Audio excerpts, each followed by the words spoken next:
It's been almost 1 year with the Samsung Galaxy S9 and the S9 Plus, so I want to talk about how well these have held up over time since the Galaxy S10 is right around the corner, and I feel like the value has changed tremendously on these phones, especially the smaller Galaxy S9. You could almost pick this thing up at half the price on eBay, so you're looking at mid-range territory here. So if you pick one of these phones up in 2019, what can you expect?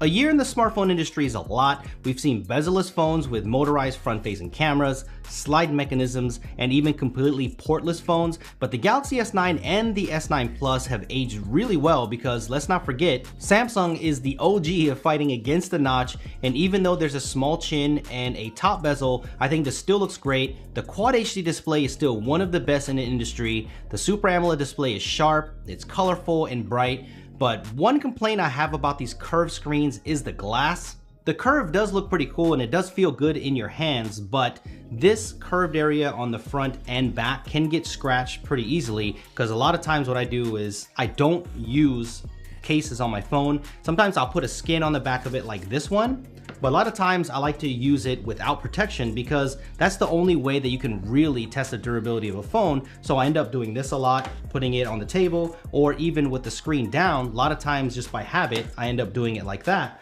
So you will get some scratches here on the front. So if you don't want scratches, please get yourself a glass screen protector. Glass is fragile, there's not much you can do about that. Another thing about the curved screen that I don't like is the distortion that I get when I'm watching content. So if I'm watching it at an angle, I can actually see a green hue or a color change during the corner. So this is not obviously limited to the Samsung Galaxy S9 or other Samsung products. It's just that's something I don't like. And when you get thin bezels, you end up triggering things sometimes, like when I'm watching content on Hulu, and of course Hulu has the scrubbing mechanism, but sometimes I trigger that scrubbing while I'm holding it in my hands. And I don't think I'm the only one that does this. So I do like bezel-less, but sometimes it's kind of a pain in the butt.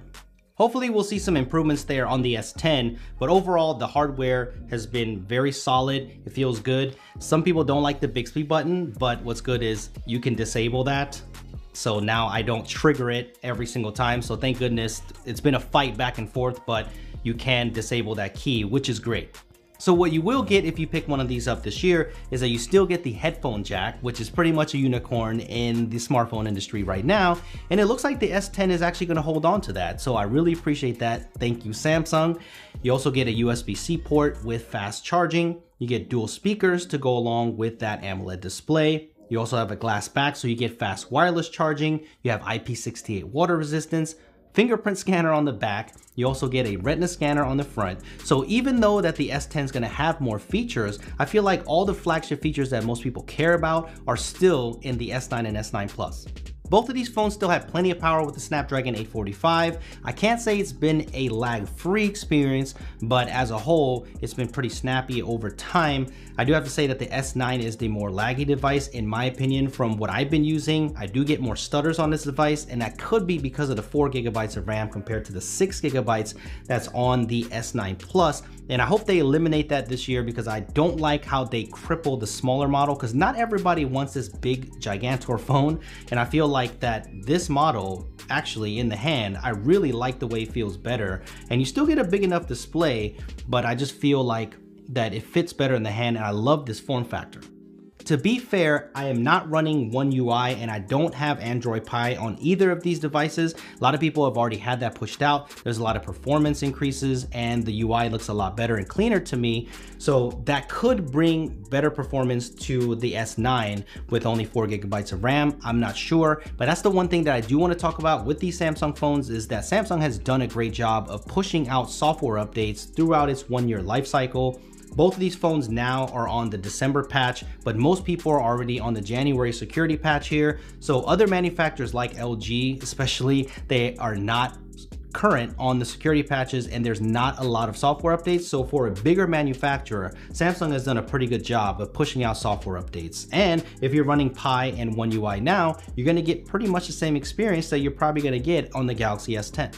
So while the overall experience is good, I do want to talk about some of the disappointments that I have with both of these phones. And one of them is battery life, especially with the Galaxy S9. It has a 3000 mAh battery, but I cannot make it through a full day on this phone. If you're a super light user, you may be able to make it through a full day. And even though you do have wireless charging and fast charging, I feel like I could never make it through a day on this on normal usage. So that's my disappointment with the S9.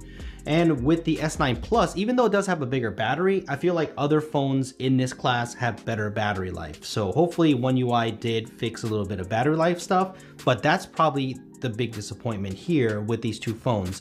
And also the front facing camera on these phones are not very good. And I think that's a Samsung trait overall. Hopefully, even with the Note 9, the front facing camera really could use some work here. So hopefully I see improvement on that on the S10.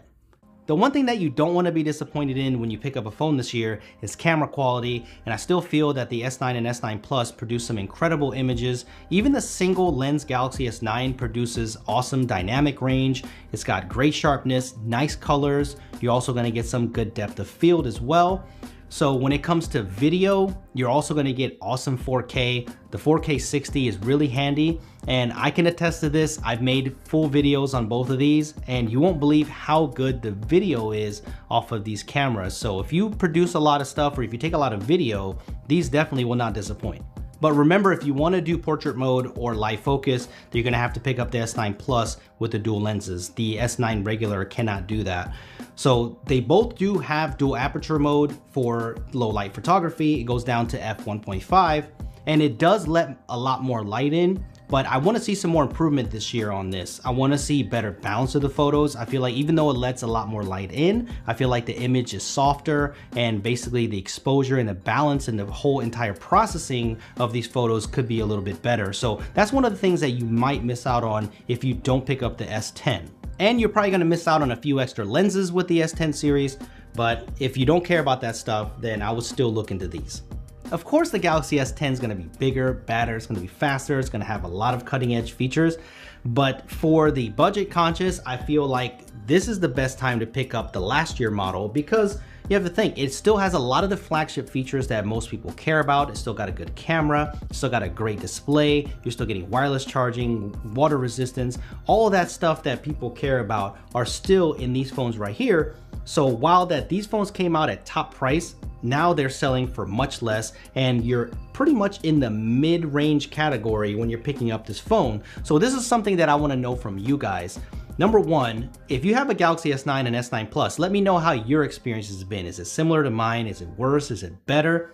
And second thing, if this is in mid-range territory now, would you rather pick up something like a Galaxy S9, or would you want to spend just a tad bit more and get something like a OnePlus 6T? So let me know in the comment section below. Let me know what you think about the Galaxy S9 and S9 Plus still. I'll be heading to the Galaxy S10 launch, so there's going to be a ton of content on this channel. Hit that subscribe, also hit that bell notification icon so you don't miss the S10 coverage, and I will see you guys in the next one.